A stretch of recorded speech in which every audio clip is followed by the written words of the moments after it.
I felt completely overwhelmed in the beginning. There was a very steep learning curve. For that whole first year, I felt like I was just playing catch up. I remember sitting in large groups with the other mentors that were in their second year, thinking how smart they were and how much they knew, and just wondering if I was actually up to the job, if I had what it took to be a good mentor. And here I was traveling by myself, going to some place I'd never been, not sure exactly how I was going to get there, who was going to meet me. I remember walking into the very first school and meeting my teacher, and my teacher just broke out into a smile, and it was all good after that.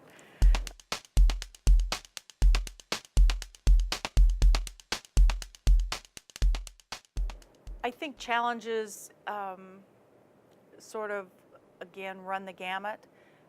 There are challenges with teachers who are coming right out of school and, at least at the beginning of the year, may feel that they're prepared. They know it all and don't really need any help, don't necessarily want a mentor.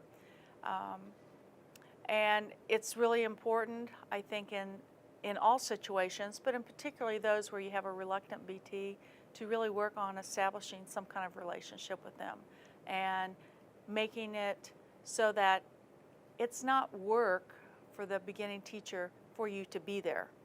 You're there to help, not make more work for them. You're there to help them become more familiar with their job and to be able to become more efficient with their job.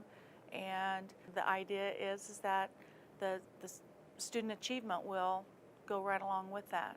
They'll be more effective teachers. So you want them to see the value in you being there. And once you've established that relationship, then usually it takes off from there.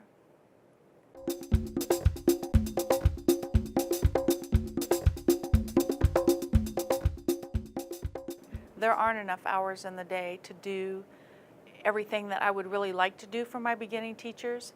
And I try to meet their needs. I try to always do when they ask me for something specific, I make that a priority.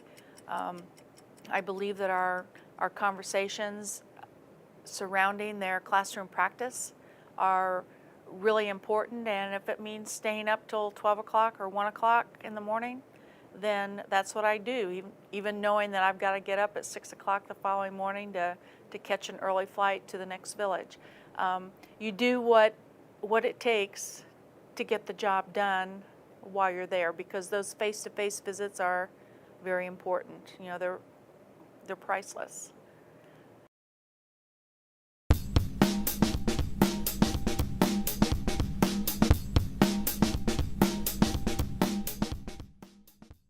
This job demands a lot from those who undertake it. And personally, you have to have, if you are married and have a family, that family has to be supportive of what you are doing, because you can't be gone as much as you are, travel-wise, and invest the amount of energy and emotional support in others, you know, your beginning teachers, if you don't have the support of your family at home. Physically, it's a very demanding job. You know, you've got to carry absolutely everything with you, so you can't take more than you personally can carry. And, you know, moving from village to village, climbing in and out of the little planes, hauling all your gear, you know, doing all those things is very physically demanding, because, you know, most of the year it's very cold. You're in cold weather gear. Just trying to stay warm is exhausting.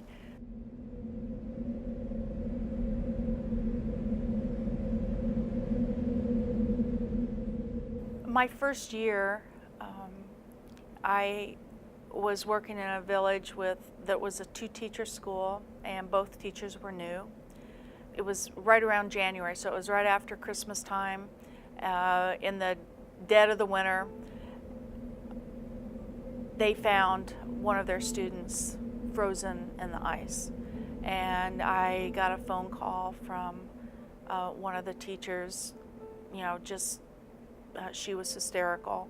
Could I, please come down there and help? And so I made the arrangements, got on a plane, and went straight there to support them.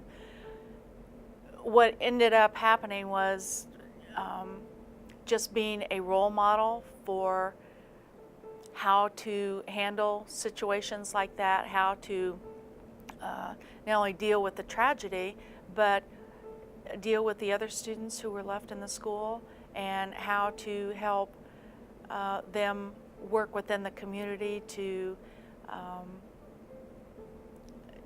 deal with the emotions and the problems that arose out of this whole situation.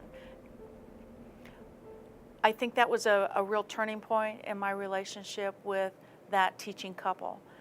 Just providing that sense of stability and calm for them, and giving them a platform, somebody for them to talk to and talk about their emotions and how they were feeling, so that they were able to maintain control in the classroom.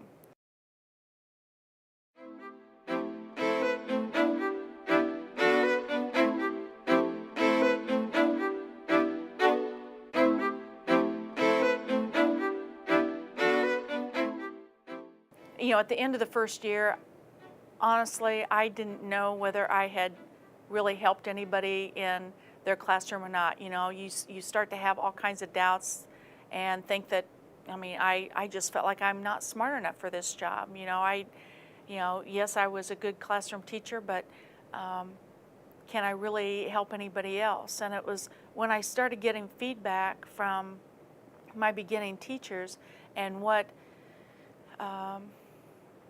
my visits and my input and my resources, all the things that I had helped them with to develop their practice, what that meant to them and what they had gotten out of it. All of a sudden, I thought, gosh, this really is a terrific program. This is our last visit after 2.5 years.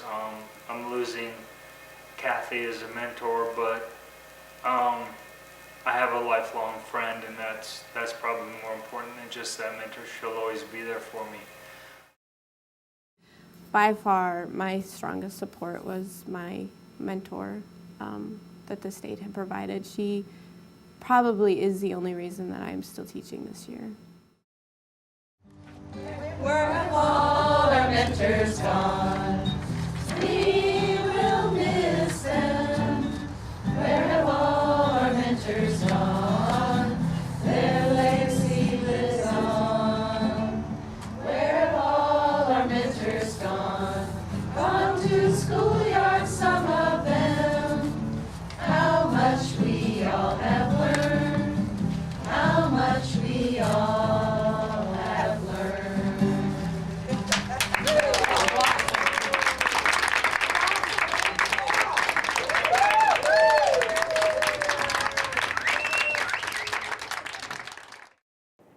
To the new mentors, I would say welcome. This is going to be the best job that you've ever had, and it's going to be probably the hardest job you've ever had. And you will be exhausted at times, and you will question and doubt yourself at times, just like you did when you first started teaching. And some of the parallels are all there, because in reality you still are a teacher. You just have a different audience now, a different classroom.